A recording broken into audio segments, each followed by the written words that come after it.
Good day, everyone. I am Teacher Madus Calona, and welcome to our episode in English for academic and professional purposes.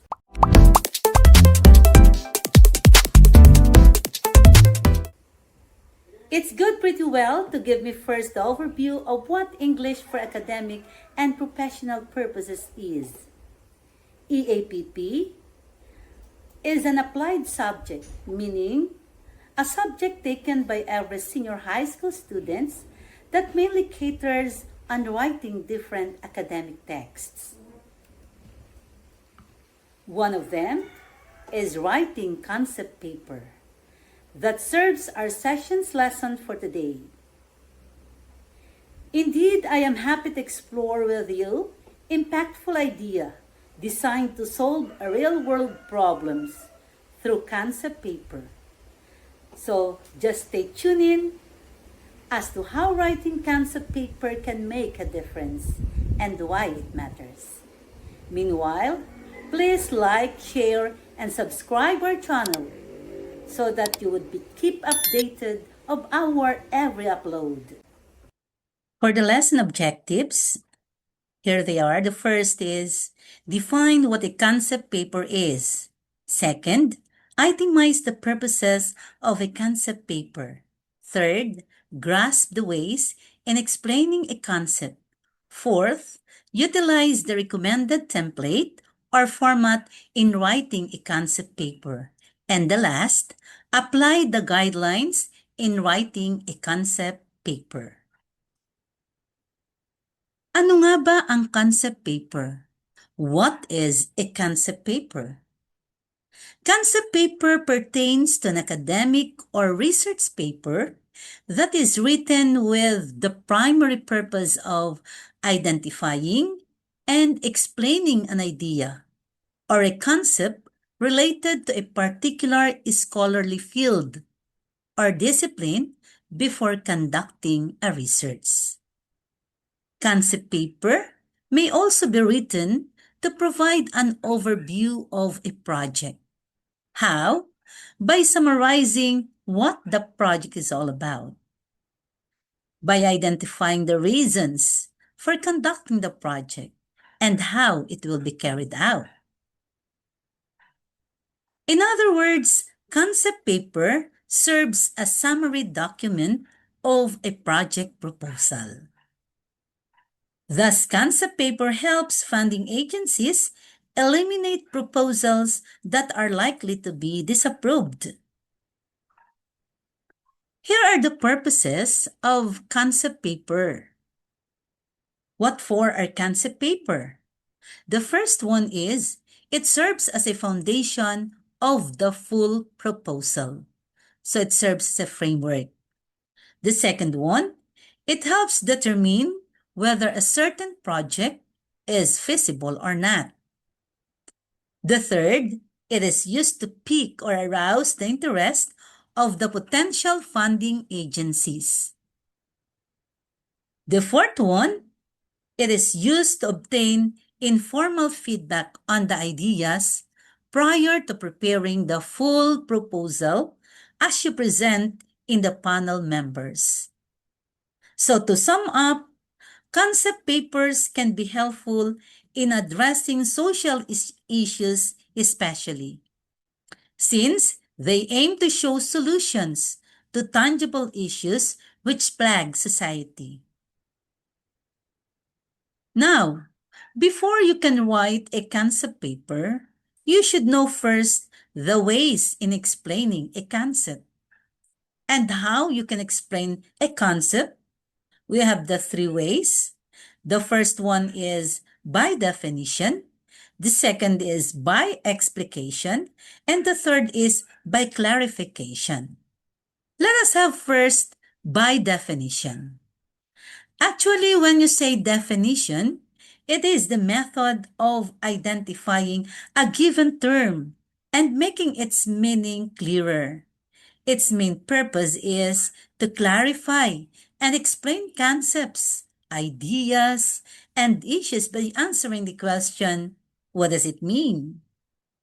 This mode of explanation contains the term to be defined and the detailed exposition of the term through the use of illustrations, examples, and description.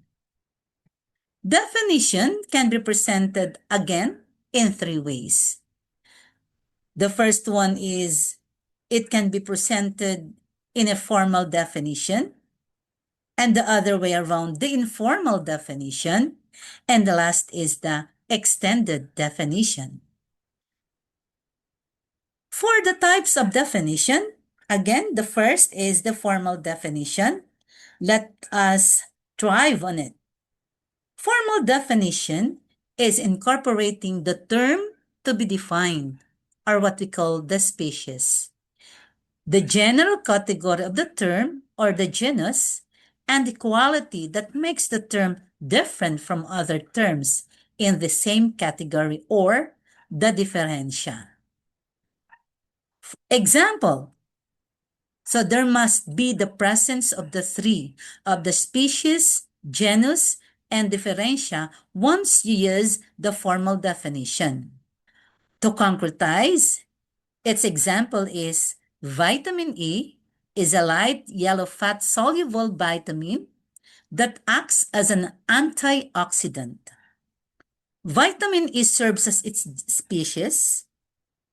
Its genus is fat-soluble vitamin, and the quality of it is acts as an antioxidant.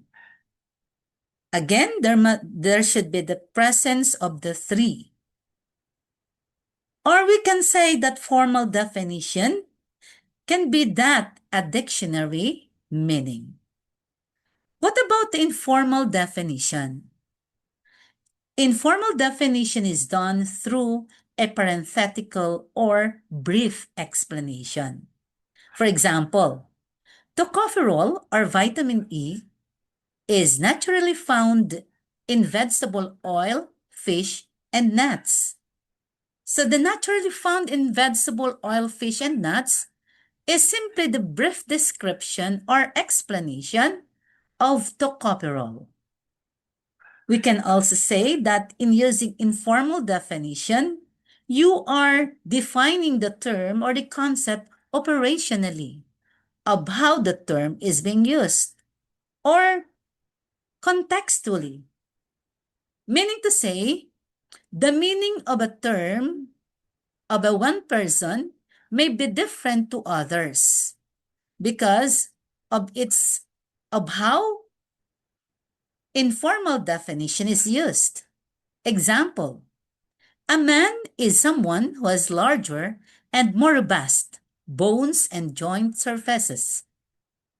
However, the perspective of another person is not the same with this definition regarding the man. So that is how informal definition is used. Then we have the extended definition. It is a detailed way of defining a term and is usually composed of at least one paragraph. This type of definition incorporates various patterns of development.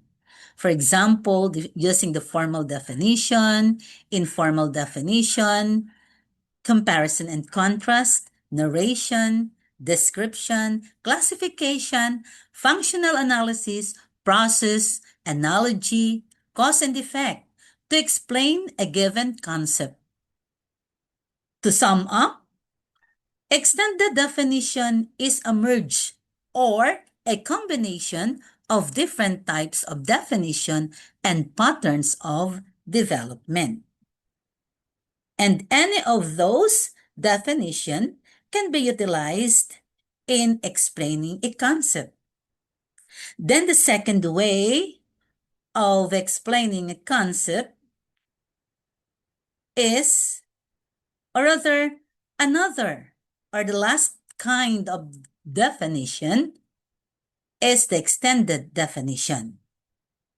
Its example is given, and this talks about learning materials, of which learning materials is being defined in extended manner using the informal definition, description, and by examples. Let us have it one by one. The sentences in the paragraph. Example, subsequent to materials design is the preparation of learning materials.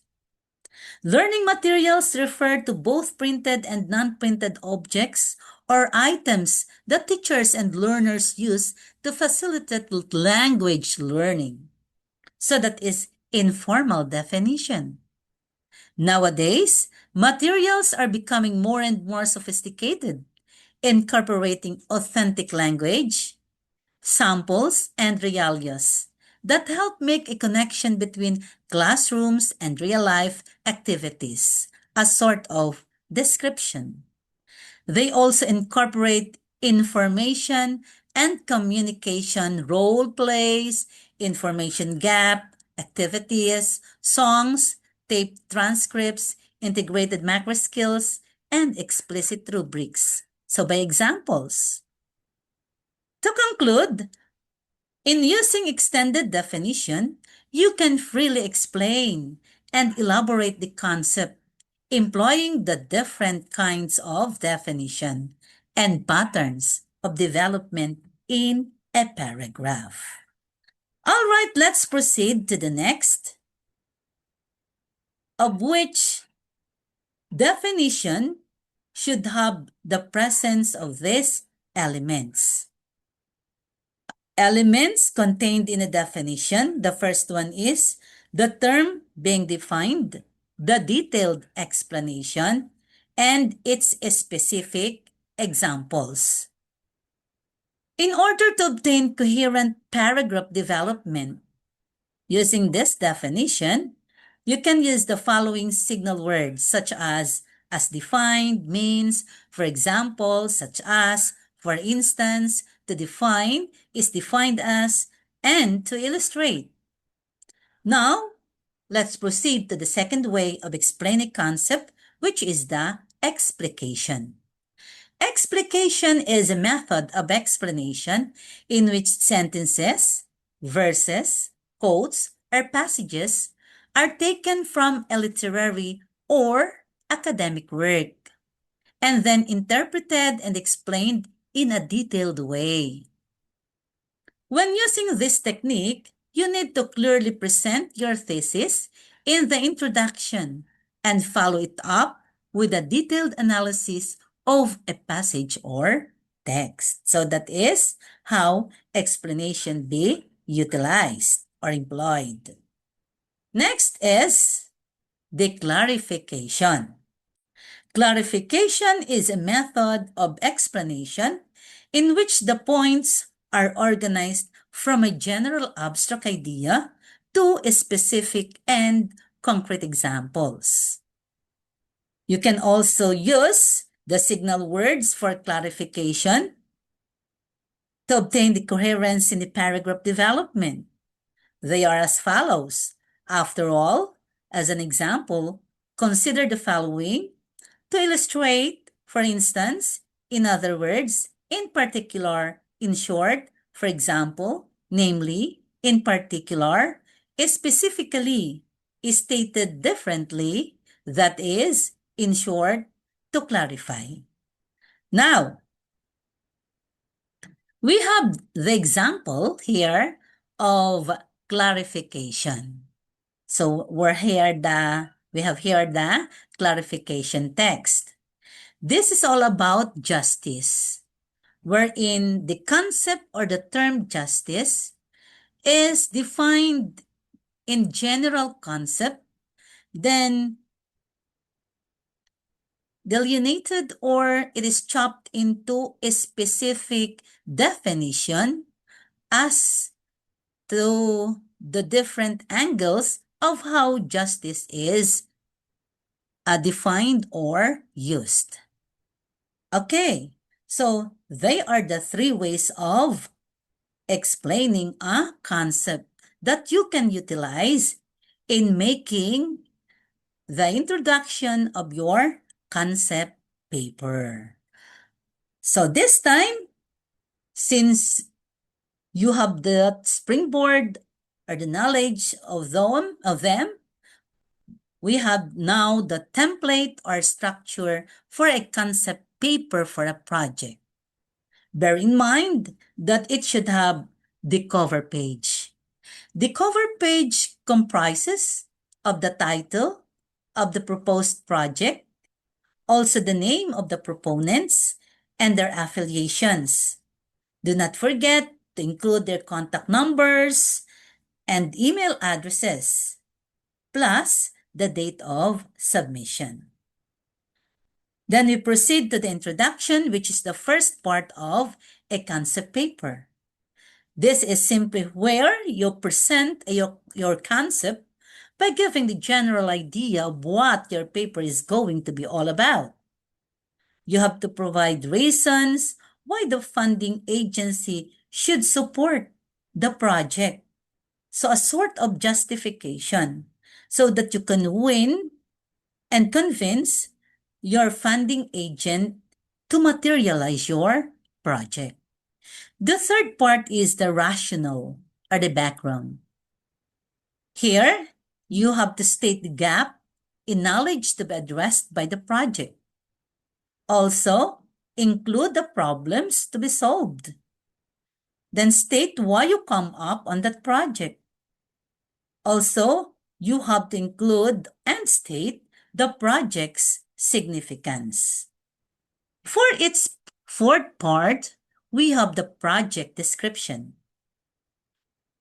Project description, which serves as the soul, is the state the goals and objectives of the project. Also, it presents the methodology, and sometimes termed as action plan, project activities, or approach. In that methodology, it is included the timeline expressed in months and year, also the anticipated outcomes or the benefits. So, to visualize further, this is the illustration of the project description. Work breakdown and task time estimates. In the first column, you have the time frame, the objectives. In that particular month and year, what are your objectives? And what are the activities that you are going to carry out for that particular objective or objectives? Then what are the materials needed? After that, what are you expecting as its outcome? So from the beginning up to the last of executing the project, you have to integrate the time under the time frame and their respective objectives, activities, materials needed, and expected outcome. That comprise the project, the methodology specifically under project description. Also state how success of outcomes will be evaluated. Let's proceed to the next part, which is the project needs and cost. Project needs and cost outline the main budget, include the item, description, and amount. Explain or justify how the budget will be used. Not only the budget, but you have to include the list, the personnel or equipment needed for the project. To illustrate that, we have here now the project needs and cost illustration. In the first column, the materials or equipment needed. Then the second column, the corresponding quantity of that material. And on the last column, the amount or the price of it, such as packs of seeds, 100 in quantity, amounting to 300. Other materials are bags of fertilizer. Okay, in the quantity of 10, amounting to 2,000. And for the equipment needed, we have the trowel, water sprinklers with their respective quantity and amount with a total of 13,000 pesos. Okay, now you know already those parts for the template that you're going to use in your concept paper to complete and to have a comprehensive writing concept, to have the right comprehensive concept paper. Here are the guidelines. The first one, consider the cost and methodology. The second, the budget, methodology, and timeline should be clearly aligned. Likewise, use statistics and figures when discussing the rationale for the project. Use no more than 5 pages, excluding the cover page, and never request funding for planning the proposal. Okay, other guidelines are as follows. Adjust your language to the intended readers. Include the overview of the project if it is required. Be sure that basic format details, such as page numbers, are incorporated. And lastly, you to recognize and acknowledge, cite your references. Okay. Therefore, you are very much ready, hoping that you can make already a very comprehensive concept paper with the aid of this video. As the last guideline, here are my references. Thank you for watching.